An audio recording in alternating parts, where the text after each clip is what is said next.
The most dangerous man in the room is never the one who speaks the loudest. It is the one who watches you speak, understands your game, and chooses to give you absolutely nothing. But silence, the awakening. Think about the last argument you had. Maybe it was with a rival, a partner, or someone who simply questioned your judgment and refused to see what you believed was obvious. And what did you do? You spoke, you explained, you defended, you spent irreplaceable energy trying to convince someone who had already decided not to listen. You fought to be understood, and in doing so, you handed them every weapon they needed to defeat you. This is the modern failure, not weakness, but the compulsive need to be seen, heard, and validated. The illusion that if you just say the right words with enough conviction, the other person will finally understand. They won't.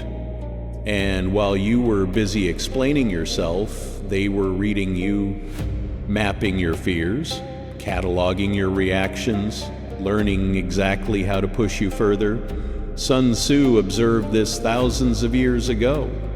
He understood that the man who cannot control his voice has already surrendered control of the battlefield.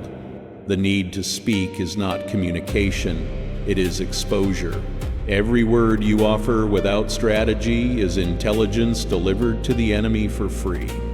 First, you must understand the system designed to destroy this weakness. The ancient system, Sun Tzu wrote, "Be extremely subtle, even to the point of formlessness. Not be strong, not be loud, not be right." Formless. In military strategy, formlessness is the highest form of power. An enemy that cannot see your shape cannot prepare for your movement.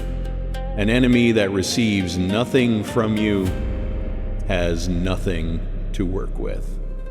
This is the architecture of silence as a weapon. The ancient strategists treated silence as a battlefield you control entirely, because your opponent does not even know it exists. When you speak, you draw a map of yourself. You reveal your limits and desires. When you stay calculatedly silent, you become a void, and the human mind cannot tolerate a void.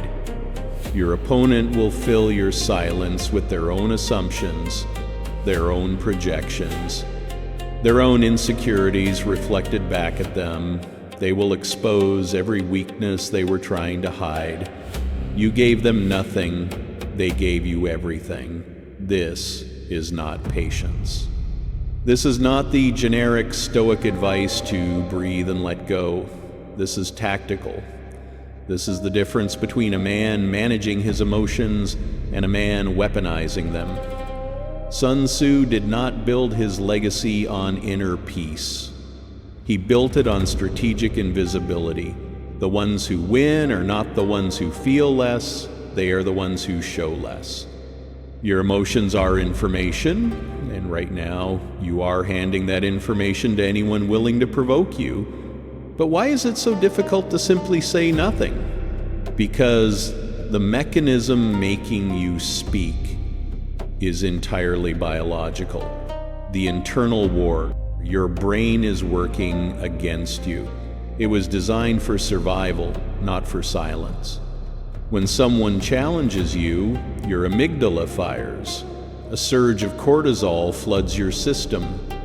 Your body enters threat response, and your brain sends one ancient instruction: defend. But here is what no philosopher of comfort will tell you. The moment you open your mouth to defend yourself, your brain releases a small dose of dopamine, a chemical reward for compliance. Every argument you enter, every explanation you offer, you are being chemically trained to do it again. You are losing arguments because your nervous system treats silence as danger and response as relief. Your opponent understands this trap, When they provoke you, they are pulling a lever attached directly to your nervous system, and until you rewire that connection, every provocation will find its target. The ancient strategist called an enemy who could be manipulated through their own reactions by one word: predictable. And predictable enemies do not win wars. You will always feel the surge. The question is what you choose to do in the 3 seconds between the trigger and the response. Those 3 seconds are your entire battlefield. The one path Sun Tzu spoke in precise, executable systems designed to function under pressure. What follows are 5 applications of weaponized silence. The first, the void. In any high-stakes conversation, after the other person finishes speaking, do not respond immediately. Wait. 5 seconds, 10. Let the silence expand until it becomes physically uncomfortable. They will feel compelled to fill it, and what they say will reveal far more than they intended. People confess under silence.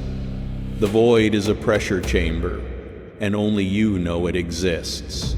The second, the mirror. When someone insults or diminishes you publicly, do not defend. Reflect. Return the question. What makes you say that? Delivered without emotion. You have just transferred the burden of the conversation back to them. Now they must expose the intention behind their provocation. A reflection offers no surface for conflict to grip. The third, the pause. In moments of escalating tension, when emotion threatens to collapse the room, stop completely. 3 full seconds of absolute stillness. This pause communicates that you are not controlled by this moment, that the pace belongs to you. The pause is a declaration of absolute dominance. The fourth, the trap. When you suspect deception, do not confront directly. Ask a question you already know the answer to. Say nothing about what you know. Let them construct the lie. Let them commit. Then reveal what you knew with the cold composure of someone who set the board 3 moves ago. Silence is your cover for intelligence gathering. The fifth, the unseen. Your most powerful move should never be announced. Not your plans, not your preparations. The strategist who speaks gives his enemy time to prepare. The strategist who executes in silence faces no resistance.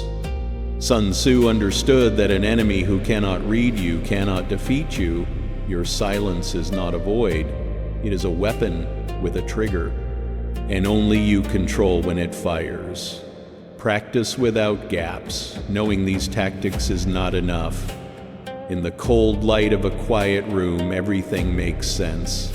But when the live moment arrives, when a real human pulls the lever attached to your nervous system, everything you know dissolves. This is the gap between knowledge and discipline. The amygdala does not read books. It responds to repetition. The only path to mastery is deliberate practice, with gaps that are not allowed to exist. Sun Tzu trained his army to execute formations under exhaustion until movements became reflex. Your training is not in a field.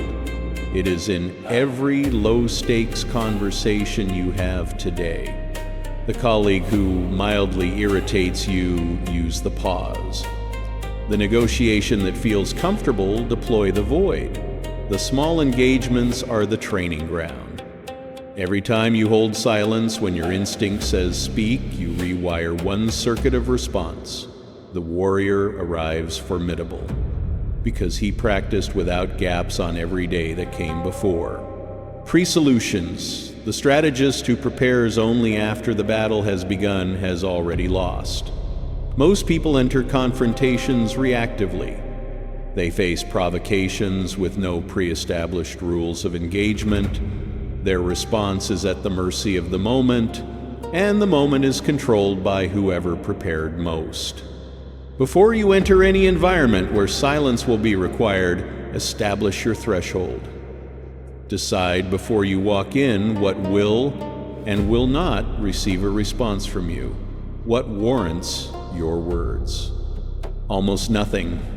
What warrants your silence? Almost everything else. Decide your exit. Know precisely at what point you will choose to disengage entirely, not out of weakness, out of strategy. The general who can retreat without panic retains the ability to return on better terms. Sun Tzu called this knowing the field before you enter it. The field is not the room, the field is your own mind. Prepare the terrain before the enemy arrives. Decide your movements before you are asked to make them. When the moment comes, you will simply execute a plan you made when you were thinking clearly. The transformation. There is a version of you that still believes the goal is to win the argument, to say the perfect thing, to be seen as capable. That version of you has been losing quietly for years. Every time you accepted the invitation to prove yourself, you confirmed to your opponent that their provocation had the power to move you. The transformation Sun Tzu demands is not emotional, it is architectural. It is the shift from a man who responds to the world to a man who has decided in advance how the world will be allowed to reach him. This is not indifference, it is sovereignty. The man who has completed this shift operates from a position the untrained eye cannot locate. He is present without being readable. He listens without being manipulated. He responds with the full weight of someone who was never rattled to begin with. This is formlessness, not the absence of power, but the concealment of it. You become the most dangerous presence in any room the moment others realize they cannot find your edge. Because a man without a visible edge cannot be attacked, and a man who cannot be attacked has already won. The war is not out there. It has always been in here, and the only weapon that was ever going to end it was silence. Subscribe to War and Stillness for more lessons from the art of war and the path of strategic self-mastery. The next lesson is already waiting.